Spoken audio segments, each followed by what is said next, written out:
Hi guys, it's Blackie for Shaman's Forge Bushcraft. Today I'd like to talk to you about sheaths for knives, leather sheaths.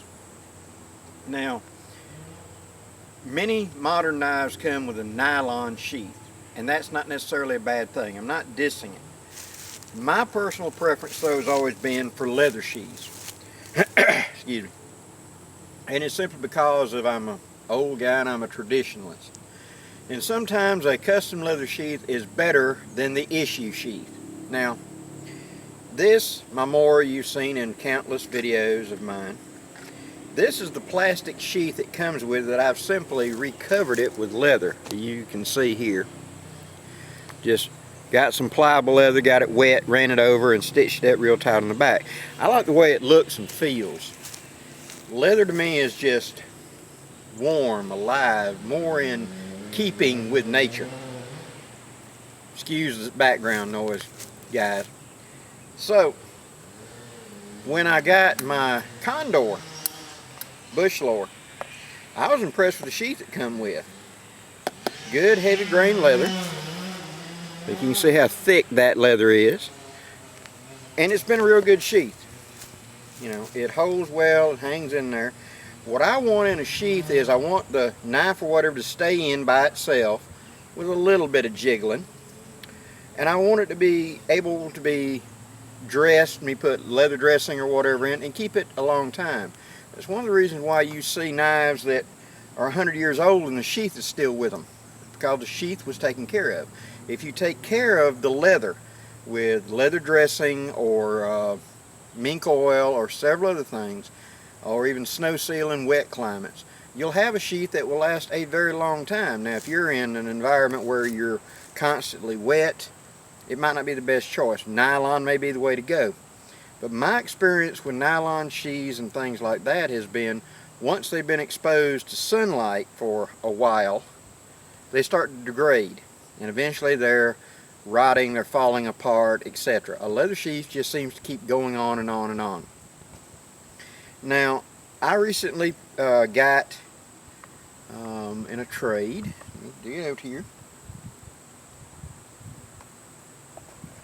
Sorry. I got this knife from one of the people online that I talked to, and it's the SHEATHS.KNIFE, and it came with this leather sheath. Now, one problem with this leather sheath: it will fall off and out very easily.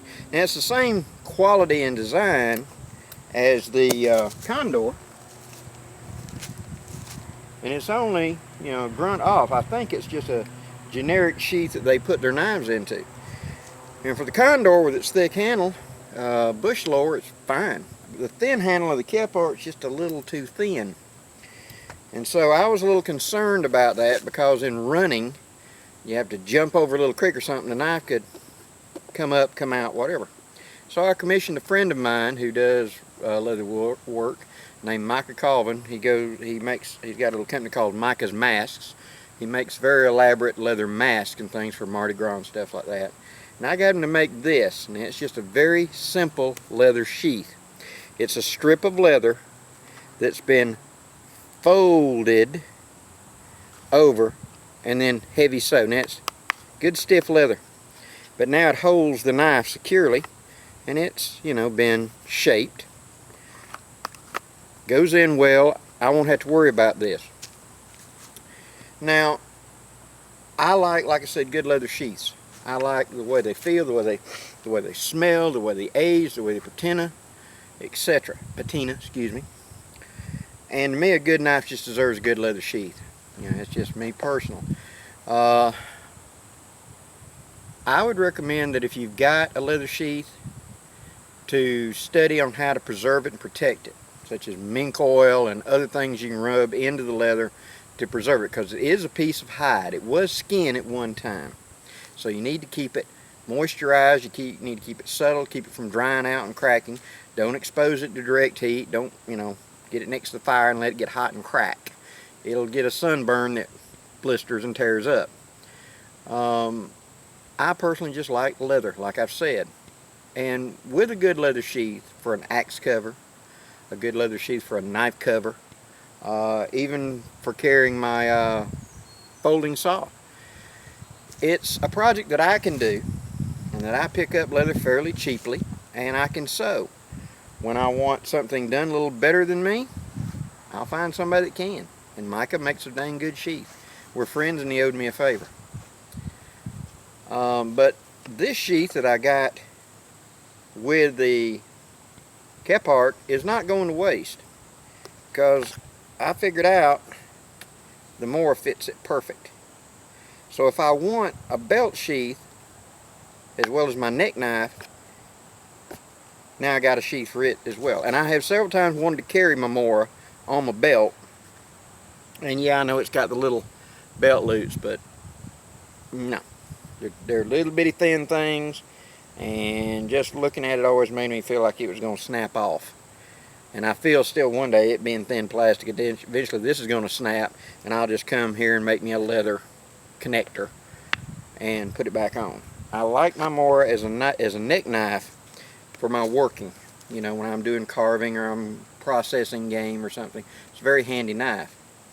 The belt sheath will go on my belt when I want to carry it as my belt knife.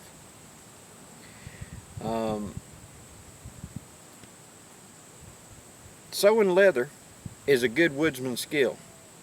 Sewing anything. You saw when I showed my knife the other day of that tracker how I had sewed the plastic PVC sheath together to form it. Sewing is not a bad skill. So I recommend that look around and see if you can find you a piece of leather. Old boot tops are good. That's traditional. You can see a lot of western holsters and stuff that was simply an old cowboy's boot top. They cut the leather off because the bottom was wore out and the top was still good. Look at garage sales, look at flea markets, and find you an old pair of leather boots. Cut them apart and use the leather to make you some projects. Hope this gives you some ideas, guys. I'm Blackie for Shaman's Forest Bushcraft, wishing you safe journeys. Have a great day, guys.